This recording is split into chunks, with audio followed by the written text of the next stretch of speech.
હવે દાખલા નંબર 3 ની અંદર આપણે જે છે આવી ગયા છીએ. હવે દાખલા નંબર 3 ની અંદર થોડી જે છે ને રકમની અંદર તમને ક્યાંક અલગ લાગે છે રકમ કઈ?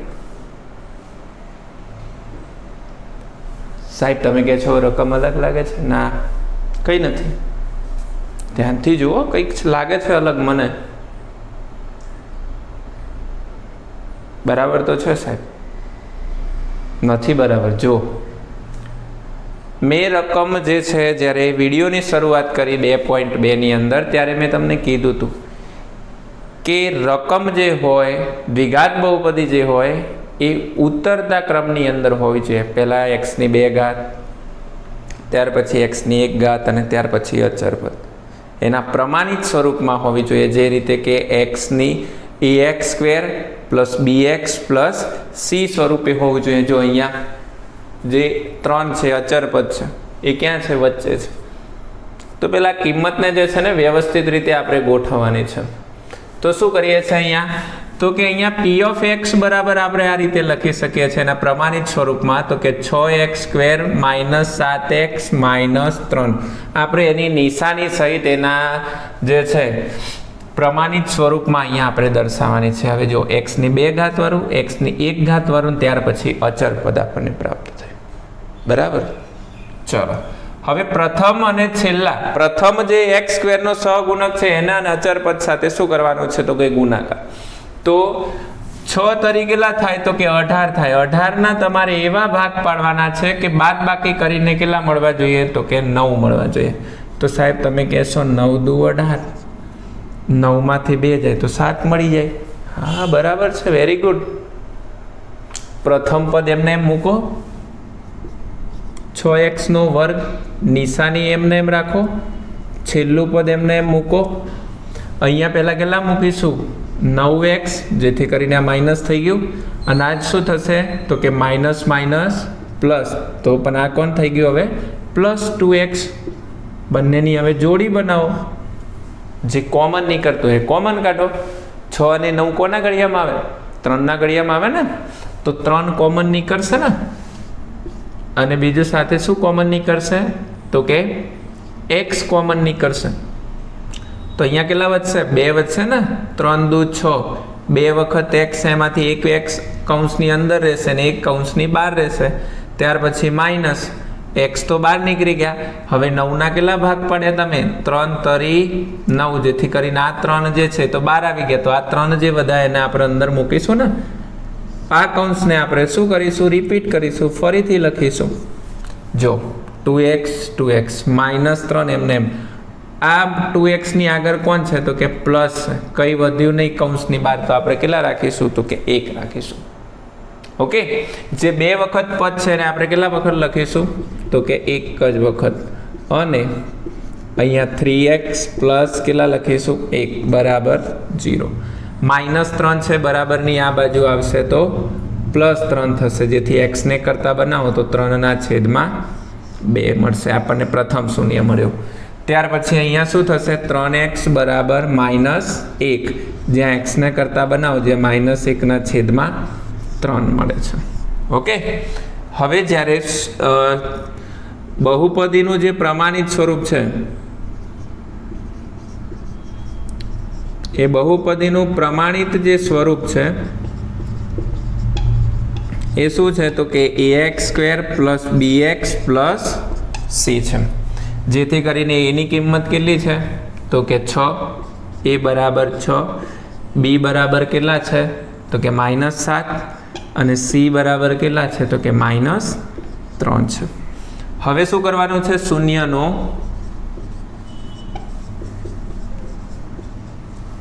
સરવાળો કરવાનો છે. શું કરવાનો છે? તો કે સરવાળો. જ્યારે શૂન્યનો સરવાળો કરો ત્યારે શું લખવાનું છે? આલ્ફા + બીટા બરાબર -b/a.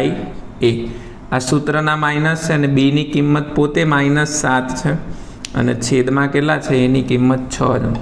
જેથી કરીને 7ના છેદમાં જવાબ આપણને 6 મળે છે. અને ત્યાર પછી શૂન્યનો આપણે ગુણાકાર કરવાનો છે, જેથી કરીને શૂન્યનો ગુણાકાર કરીએ તો આલ્ફા ઇન્ટુ શું મળે છે તો કે બીટા મળે છે, જે C/A સ્વરૂપ છે એનું. ઓકે, જેથી કરીને Cની કિંમત કેટલી છે -3 છે, જ્યારે Aની કિંમત કેટલી છે 6. બંને તરફ અંશ અને છેદમાં ભાગ ચાલશે એટલે 3 એકા 3 અને 3 દુ 6. આ રીતે જે છે આપણને શું મળે છે તો કે એના સહગુણકો વચ્ચેનો સંબંધ જે છે આ રીતે ચકાસી શકાય છે. ખબર પડી? ચલો, ત્યાર પછી દાખલા નંબર 4 ની અંદર જો આ શોર્ટ એન્ડ સિમ્પલ દાખલો છે. તમારે અહીંયા બરાબરની આ બાજુ કંઈ નથી તો 0 છે. આમાં અચર પદ આપેલું નથી. ઓકે, શું નથી આપેલું? અચર પદ આપેલું નથી, જેથી કરીને આપણે ગણતરી કરી શકીશું નહીં પહેલા પદની અને છેલ્લા પદનો ગુણાકાર. બરાબર, એ રીતના નહીં કરી શકીએ. તો આમાંથી કંઈક કોમન નીકળે છે તો કે હા, 4 કોમન નીકળશે અને જોડે શું કોમન નીકળશે તો કે u કોમન નીકળશે, જેથી કરીને આમાંથી 2 વખત જે u બને છે, u કેટલી વખત છે 2 વખત. બરાબર, એમાંથી 1 વખત u આપણે કૌંસમાં રાખીએ છીએ, આનો u કોમન નીકળે છે, જેથી કરીને આપણા 8ના ભાગ પાડીએ તો શું થાય 4 દુ 8 થાય. તો આ 4 છે તો કોમન નીકળી ગયું, તો જે વધ્યું શું તો કે 2 વધ્યું છે. બરાબર, જેથી કરીને શૂન્ય શું મળશે 4u બરાબર 0 અને u + 2 બરાબર 0, જેથી અહીંયા u ને કરતા બનાવો તો 0 છેદમાં 4 થાય, જેથી કરીને u બરાબર શું મળ્યું 0 અને અહીંયા u ને કરતા બનાવો તો પ્લસ છે, બરાબરની આ બાજુ આવે તો માઇનસ. આ રીતે આપણને 2 શૂન્યો પ્રાપ્ત થાય છે. ઓકે, હવે જ્યારે શૂન્ય જે મળ્યા છે એનું પ્રમાણિત સ્વરૂપ લખીએ છીએ બહુપદીનું, તો બહુપદીનું જ્યારે પ્રમાણિત સ્વરૂપ ત્યારે આપણે શું લખીએ છીએ ax²